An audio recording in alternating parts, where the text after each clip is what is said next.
Hello, everybody. Welcome to Telli Talks, where we talk about life, growth, relationships, and all things in between. This episode is sponsored by Classic Hat, and I have a very special guest with me today. He is a financial advisor, philanthropist, yogi, and an entrepreneur, Eszylfie Taylor. Thanks for coming on. Thank you. Cheers. Thank you. Oh, this water came right in time. I'm like, itchy throat voice. So for the people that don't know your journey, tell us how you got to where you are today. Yeah, I always say I'm a huge failure, right? But I don't believe in winning and losing. I believe in winning and learning. Amen. And so I grew up here, Southern California. I guess you say middle class, I guess, when there was one. I didn't have everything that I wanted, but I had everything that I needed. But I always had just massive aspirations for growth and to be successful. And so I graduated college with $100 and a pat on the backside and went into the real world. And I started my career in finance out of school and did okay my first year, a little bit better, and grew. And 20 plus years later, here I am. My whole mantra is that I'm going to die with memories, not Absolutely. dreams. And so I think at this point I own 11 companies, right? Mm-hmm. So I'm a consummate optimist, right? If there's a 1 in a million chance this will work, so you're saying there's a chance, right? Absolutely. I'm with you. Yes, going for it. Absolutely. So 11 companies. What are those companies? Yeah. So I started my career in financial services and engaging, business owners, athletes, entertainers, celebrities. And I realized in that business I could do well, but I can only do so well, right? Because I can only meet and see and close so many deals. And so one of my biggest clients said it to me best. You've created the perfect business when you show up to work and have nothing to do, right? Matter of fact, when you try to do something, you mess it up. Right? Because a true business runs in spite of you, not because of you. Absolutely. And coming from my father's from Ghana, West Africa, right? How many PhDs you're going to get, just really hard worker, teaching me to trade time for dollars. But what I learned in the midst of my career is that trading your time for dollars is a game we can't win, right? You need your money to work and resources to work for you. And that's really the big transition. So even when I say I have 11 companies, it's not like I'm doing 11 different roles every day. I'm building things that ideally, again, will run without my input. Absolutely. So how do you find staffing to trust for 11 different companies without having to micromanage people? Yeah, it is. Knowing those are your babies. It is challenging. I think Steve Jobs said it best. You don't hire smart people and tell them what to do. You hire smart people so they tell you, what to do. But anyone who has run a company or hired people knows this. I love this quote. What people can do is unlimited, and what they will do is disappointing. Absolutely. So it's been a journey, and I've had my lumps and bruises in hiring and having to unfortunately let go of people. But I think where I'm at right now is I just want to surround myself with people that have good hearts, good spirits, and that our visions are aligned. Absolutely. Right? I think for a good part of my career, if you told me, listen, I'm going to refer you somebody, they're not kind, they're kind of an a-hole, but they've got a lot of money and they want to do a deal, I'd say, Telli, send them. Right? Because in my mind, I'm like, I'm not a bad person. They're not going to make me a bad person. If they want to be nasty in their own life, that's their prerogative. I'm just going to do this deal. But today I'm like, you know what? I don't even want that in my purview. I don't. Yeah, exactly. Right. And so, I think as I've gotten older, just the quality of relationships, the quality of how I'm spending my time and the energy that's around me has become far more important. Absolutely. And to decipher the people that are, good that you're hiring, how do you kind of go about that process? Because I feel like when people hire people, obviously your first impression is like the everlasting impression that you have, but how do you kind of judge that to understand that they're going to be a good worker? Yeah, I think first and foremost, our core values in alignment. I think the challenge for me is I'm such a closer, I'm such a salesman that my energy's high and I'm telling people all the things I want to do. So pretty much everyone I interview is like, I want to work here. Right. But are they the right fit for that job? Absolutely. Right? And so looking for people that aren't actually like me, people that serve a purpose and role that would complement me and not maybe be like, if everyone's like me, then it'd be chaos. Right? I need people around me, one of my associates, I have a coaching company, right? So I train financial advisors all around the world, and he's the exact antithesis of me, right? He's very measured and deliberate, and I'm like, measure once, it looks good, let's go. And so we're a good complement for one another. And so finding people that can hold me accountable, that are more detail oriented, are more organized is good, for me. So it's almost like you find people that target your weaker spots so you could be stronger as a company, which is essential in hiring. I think you have to be honest with yourself and understand what's your highest and best use. I know what I do well and where am I deficient. And then you want to hire for those deficiencies. So I think at the beginning of my career, I was like, everyone was like me. And then it was just a lot of chaos. And so I'm like, no, I'm people that are not like me and that do things that I don't do. I love the quote, you can do things I cannot do, and I can do things you cannot do. Absolutely. But together we can do great things. Absolutely. So with 11 businesses going on, how do you have time for all the philanthropic things that you do? Yeah, giving back is super important. I love the adage givers get, so what's near and dear to my heart is my own nonprofit, Future Stars. I do a basketball camp for kids every summer, and that's really funded by 2 fundraising activities, a golf tournament we do in the spring and a big charity gala we do in the fall. So that's important to me. I sit on the board of March of Dimes, LA Children's Hospital, Ronald McDonald's House. I'm mainly kids. I love kids, yes. Right? And giving back. But it's about balance and time. And so I think for me, I'm not sitting around, watching a bunch of TV and movies. I'm not, wasting away. Like from the moment I wake up to the moment I go to bed, I'm doing something. And I wouldn't have it any other way. I've got a major case of FOMO, right? Like I have to be doing something. I have to be pushing forward some way. And so if I'm tired or I'm frustrated, but someone needs my help, I will always stop. Absolutely. And give back. I know I'm completely the same way. I feel like if I'm not doing something that's constructive or that is leading towards something that I want in the long run, I feel like I'm wasting time. So it's almost like that ambition, that hustler mentality is you're going to keep on going because even if you're done with one task, there's something else that has to be done. And you can't sleep until that one thing or 2 things or 3 things is done. So that's 110%. Do you feel like that is something that you're born with, taught, or born with and taught? Like, because I feel like there's times that I have conversations with people, and obviously everyone has different mentalities. So to kind of have like that mentality of always wanting to go and get it is not something everyone has. So do you think that that's something that's instilled in people or taught in people? Yeah, I think that's that age-old debate of nature or nurture, right? Is it inherently who you are, or is it something that you've learned? I am a big believer that nurture, their environment and how we're raised and who's around you and who influences you actually has a greater impact on who you become. I think by nature, I'm a pretty shy person. I think, I'm not the guy who's going to walk in a room and be like, hey, everyone look at me. But being an athlete and then being a business owner, I've just really developed this bigger personality, but I'm a firm believer that if you set your mind to it and you train and you work hard at something, you can be great. Bruce Lee says, I'm not afraid of the man that does 10,000 different kicks one time. I'm afraid of the man that does one kick 10,000 works every time, right? Absolutely. And does the same thing. And I think, again, average talent and a great work ethic beat tremendous talent and laziness every day. 110%. So you have so much, and I just want to know how you kind of chose basketball and golf for your charity events that you said you were an athlete, so how did basketball and golf kind of come together? I grew up an athlete. I was a 4-sport letterman in high school. Recently got inducted to the Hall of Fame for my high school for football and basketball. And I'm a 5'8" collegiate basketball player, right? So the odds were always against me. But that's the way it is for me. Like, tell me I can't do something. Tell me I won't achieve something. And watch me. And it's almost like a motivation to make you want to do it. So you could prove someone wrong, almost to the point where it's just like, I know I can do this. Exactly. Like, don't doubt me. Almost like for me, it would have been easier. Like, your size, like you could play football in the NFL, and it's like, that's what you think is easy, but the other one you think I can't. Like, let me do the other one. Right? Let me show you that 110%. one. And so the game of basketball has really just taught me so much, not only about sports, but just about life, right? And what I say a lot is how you do some things is how you do everything, right? And so I love giving back, and teaching the kids not only the game and fundamentals of basketball, but how those things are going to go and work for them in the school, in the classroom, in their relationships,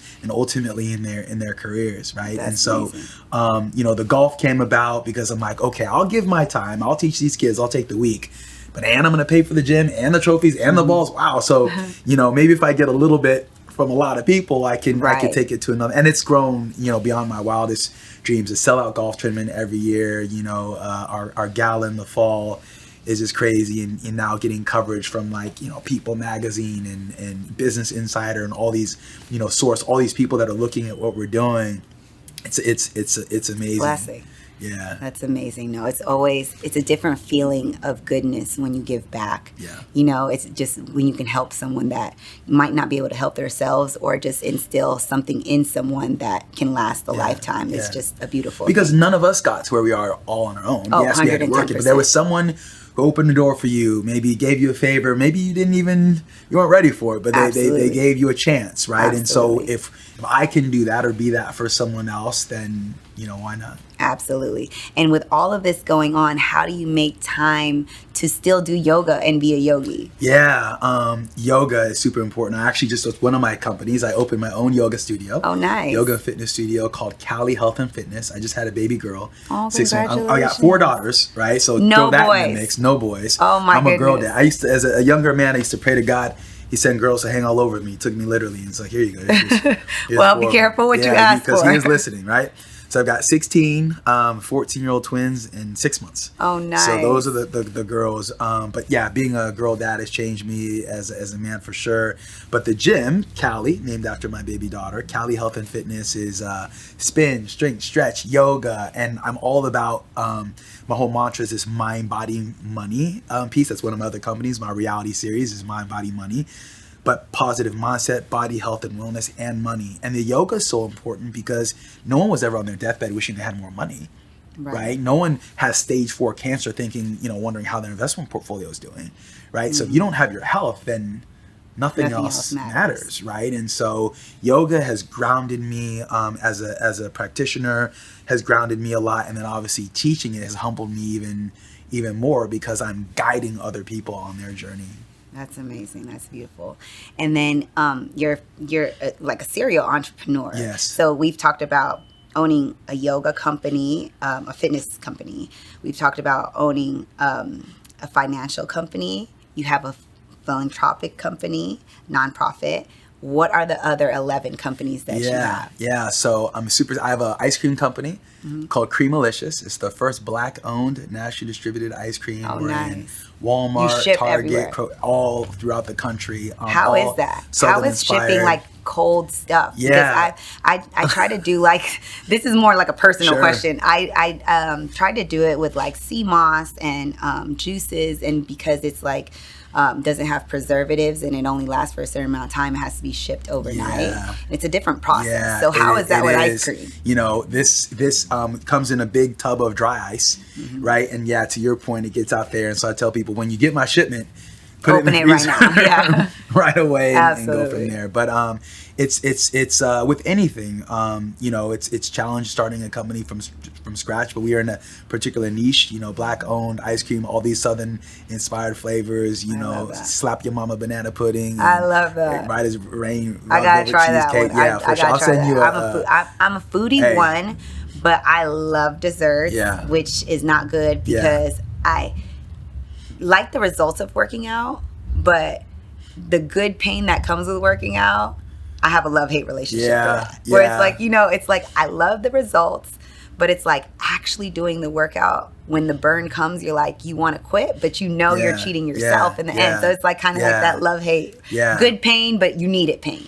That speaks to this mantra of choosing your hard, right? Winning is hard and losing is hard. Choose your hard. Absolutely. Being rich is hard. Being poor is hard. Choose your hard, right? Being in shape is hard. Being out of shape is hard.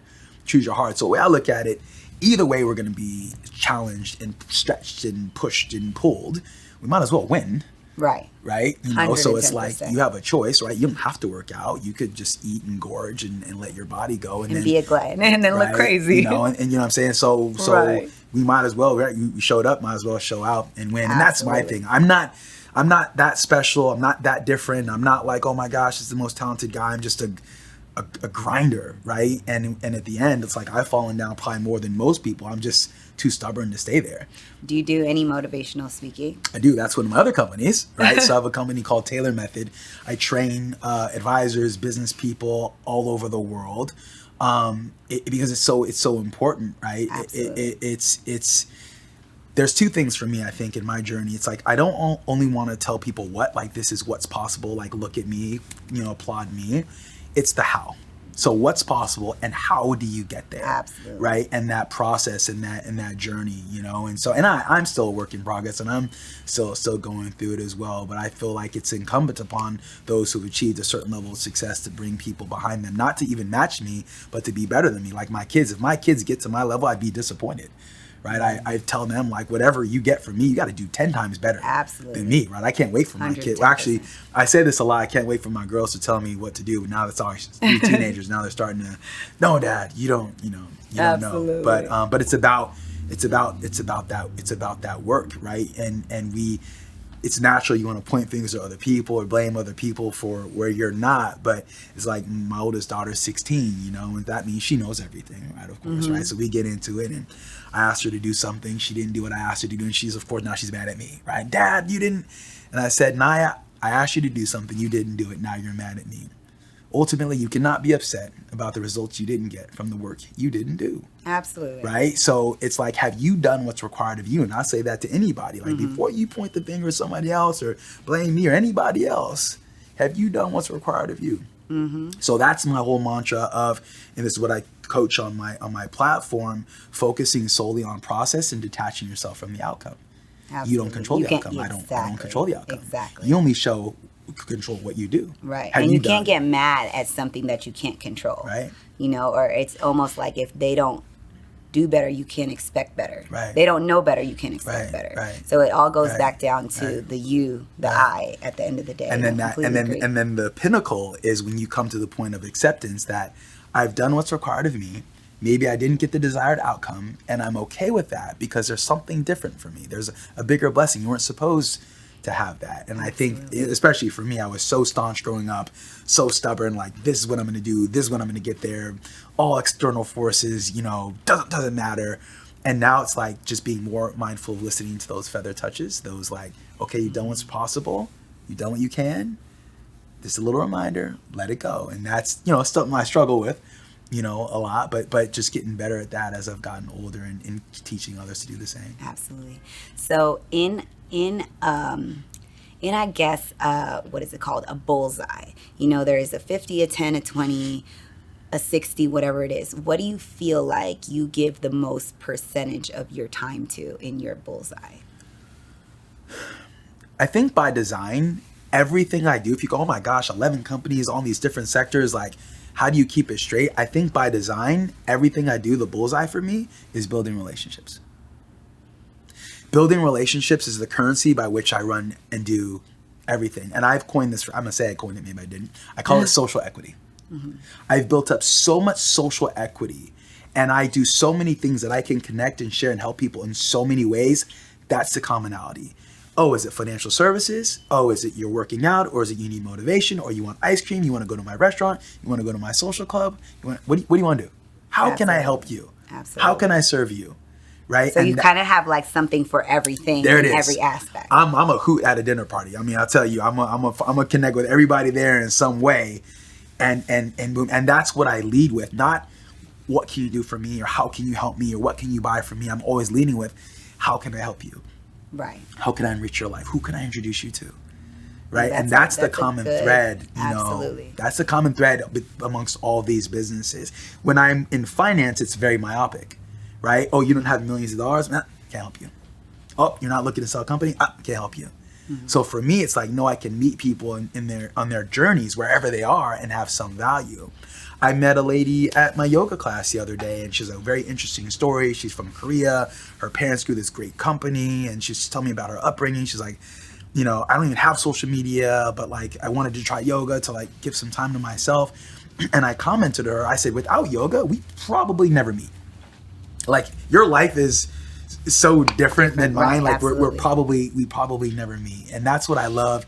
If you come out to my events, you're going to see this mass array, this eclectic, array of people, ethnicities, ages, professions. But the common thread is the energy is good. Absolutely. Right. But they all do different things. 100%. And that's what I love about life. Most people would fret in life not knowing what tomorrow is going to bring. You mean to tell me you're going to go to work tomorrow? You have no idea what you're going to make. You have no idea and that's what I look forward to the most. Like, I have no idea what tomorrow is, because I'm not in a box. I'm not in a pigeonhole. I'm not like, this is your ceiling. I'm like, no, like I have no ceiling. I have no bounds. I have no limits, you know? And so the challenge with that is trying to decipher between, there's a fine line between being aggressive and being reckless, right? And so trying to figure out what, because depending on the day, you can call me either one, but just, you know, just navigating that, you know, Absolutely. But I'm not leaving this earth with what ifs. Right, I'm gonna die with memories, not dreams. Right, like Amen to that. I'm swinging. All for that. I'm swinging. Absolutely, I love that. So, when you make these decisions on these businesses, like why and how did you come up with like an ice cream business or a restaurant business that's so completely opposite of, you know, finance or yoga? Yeah. You know, it's like, is it healthy ice cream? Is it, you know, caloric ice cream? It's fat kid ice cream. I mean, you're gonna have to do your workout after you eat this ice cream, but it's very indulgent. I think for me, it's like, I look at like a company like Ben & Jerry's. Ben & Jerry's sold a Unilever for $3 billion.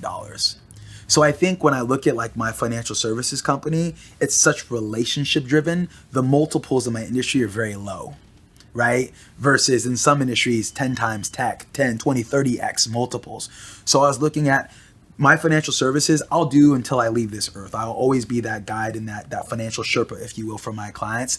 But being a part of something that has the ability to grow and be exited from or have some, you know, liquidity event, that's something that I didn't have in my core business. And so that's what I was looking for in these other things. What's something that can run if I don't show up? Someone right now is eating a pint of ice cream, right, that doesn't even know I exist. Right, that's was the attraction for me, and so same thing with the restaurant and other things. So that everything kind of ties doing, into each right? other for you. I was driven a lot by ego in the beginning of my career. I want all the plaques and all the trophies, and today you can call me the janitor. I'll sweep floors. Right? Does it make money? Has an impact? Then I'm with it. Absolutely. The almost like the goals and the standards are different than what it was before because you've grown and you've learned those things. That's amazing. I love that. I love that for you. Congratulations on all that you got going on. So for everyone that comes on this show, we play this game of Would You Rather. Okay. And I'm going to play with you so you're not in the hot seat by yourself. We're going to pick 6 cards and we're going to read 2 cards at one time to compare the 2 and pick your poison. Okay. So pick some random cards. I have to pick 6? Yes. Okay. And pair them however you would like to pair them. Okay, and then I'll go first. And any 2? Yep. Okay. Okay. Would you rather have your hands become visibly wet every time you're about to shake someone's hands, or have fingers that don't work on touch screens?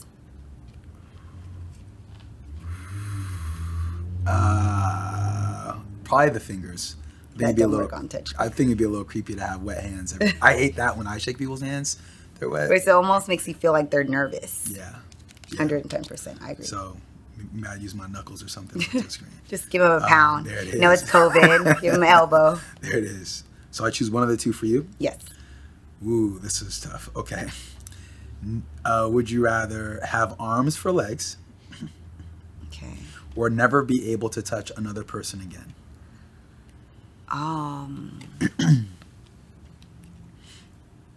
I'd have arms for legs. Like, I think physical touch is very important, whether that's with your spouse, your children, your loved ones, you know. I think that's very important.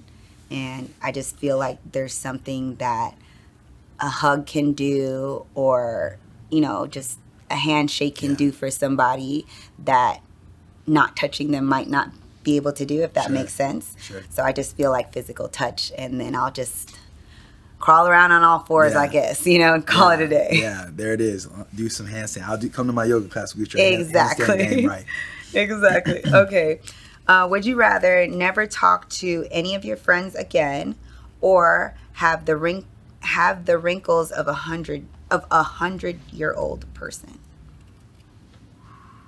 That's a lot of wrinkles. I guess I'd be an old wrinkly man. That's what it is. You already know, black don't crack, so I'm used to. You know, come on now. But nah, yeah, I gotta. You gotta have your friends. To your point, relationships. Absolutely. Mean so much. All right, you're up. Would you rather get hit in the cheek by a professional baseball player's fastball? Okay. or have your nose light up like Rudolph every time you receive a text message? Oh my gosh, that's like an indicator.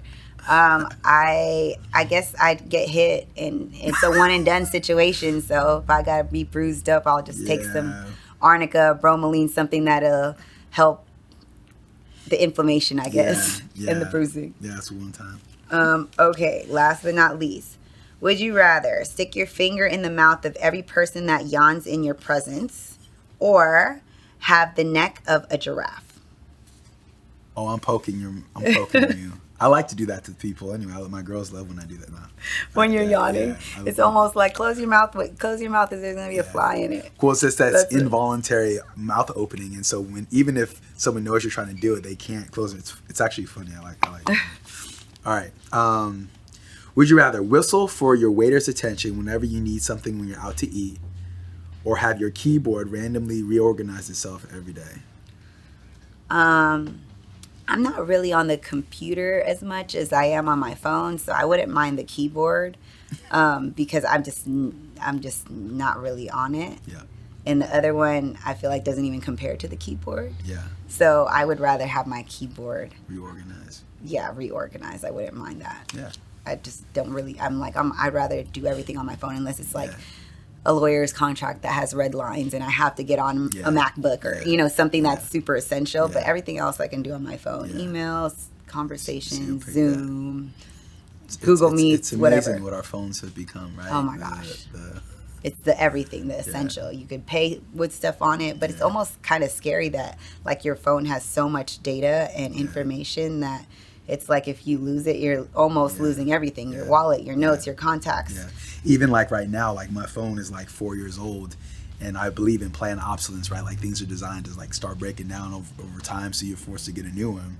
But I'm like, I don't even want to get a new phone because I'm like, I have so much I'm like the same way. My passwords and all this stuff. I'm still on my iPhone 11. And that says a lot. And Me too. It's getting slow and it's getting irritating because I feel like y'all really be changing up the iPhones when new ones come out and they slow down. I don't care what they say. They are doing planned obsolescence. New version out, let's make the old ones not work as efficiently. Why is that? Why can't I stay with my iPhone 11? Yeah. They want you to upgrade. Absolutely. Tell everybody what you got going on, where they can find you, all that good stuff. Yeah. I'm on social media at Eszylfie Taylor. My name's interesting. Eszylfie means son of God, actually, so I got a lot to live up to. But that's ESZYLFIE at Eszylfie Taylor. Really excited. I have my reality series coming out, Mind, Body, Money. You can find out about that at mindbodymoney.com. We'll be streaming internationally, so I'm excited about that. Other than that, I'm just swinging. We can do yoga. We can talk finance. We can give back to kids. We can play basketball, all the things. But we're definitely going to be doing something. I love Martin Luther King's quote: "If you cannot fly, then run, right? And if you cannot run, then walk. And if you cannot walk, then crawl. But by all means, keep moving, right? Absolutely. So I'm going to be moving. That's for sure. Absolutely. Make sure you guys check out everything that Eszylfie has going on. Visit him at his Visit him at his yoga stadium. And just tune into all things that he has. Get his ice cream and go to his restaurant, all that good stuff. And that is it for Telli Talks.